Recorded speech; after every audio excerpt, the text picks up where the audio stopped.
Ça y est, 31 décembre 2022, dernier jour de l'année 2022.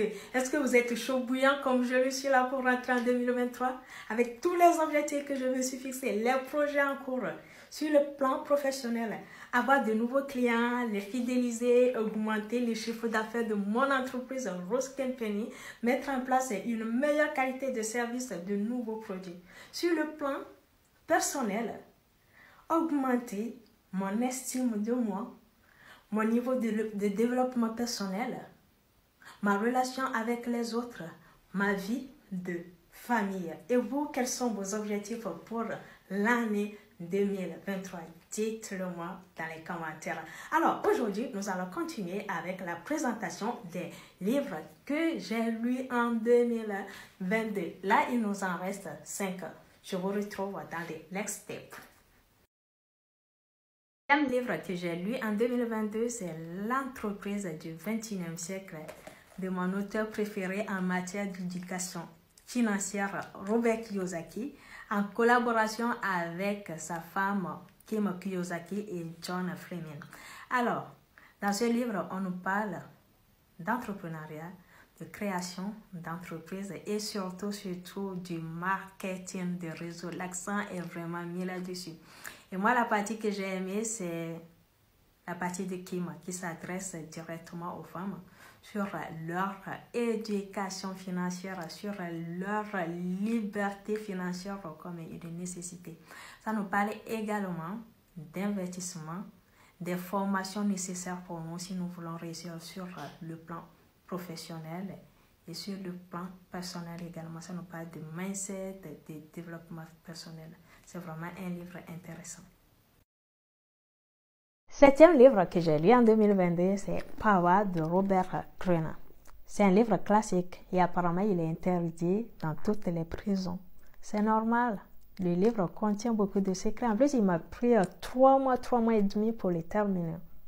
Il contient 48 lois. Et ce qui est intéressant, c'est qu'à chaque loi, vous avez un principe, une interprétation, une violation de la loi, un respect de la loi avec des exemples précis là-dessus.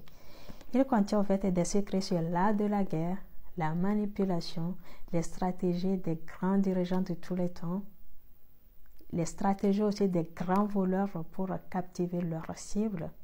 Ça parle de Napoléon Bonaparte, de Louis XIV, de toutes les reines et les rois d'Angleterre, des dirigeants américains et même des dirigeants chinois et japonais. C'est un livre vraiment très intéressant à lire. Lisez-le et vous verrez. 8e livre de l'année, Unlimited Power de Anthony Robbins. Success is habit forming and the habit of success once learned is nearly impossible to forget. Alors, Anthony Robbins nous partage les fondamentaux du succès. Il nous donne des exemples des gens qui ont réussi, quelles sont les étapes, surtout le processus, les stratégies également du développement personnel, du NLP, ou PNL en français, de la programmation neurolinguistique. Il nous montre même comment être productif, comment manger, comment mettre son cerveau dans de bonnes conditions pour vraiment utiliser tout notre potentiel, toute notre énergie pour produire le succès dont nous avons besoin. Lisez ce livre, il va changer votre vie. 9e livre de l'année, La magie de voir grand. Fixez-vous des buts élevés et dépassez-les. Je l'ai terminé ce matin, j'étais un peu triste en fait, parce que l'auteur il n'est plus, il est décédé. C'est vraiment un grand homme, un motivateur. Il nous dit de nous fixer des objectifs vraiment très hauts et de les dépasser. Il dit aussi que si on n'a pas d'objectif dans la vie, on peut tomber dans la dépression. Imagine quelqu'un qui pense réussite, qui pense bonheur, qui pense prospérité, va tomber dans la dépression. Non, parce que tu as un but, tu as des objectifs à atteindre. Et voilà, ça te fait réfléchir tout le temps. Lisez ce livre, ça va vraiment changer votre vie. Il parle de développement personnel, de comment réussir sa vie professionnelle, sa vie personnelle, tout. C'est trop dans ces livres. lisez-le et vous verrez que c'est top.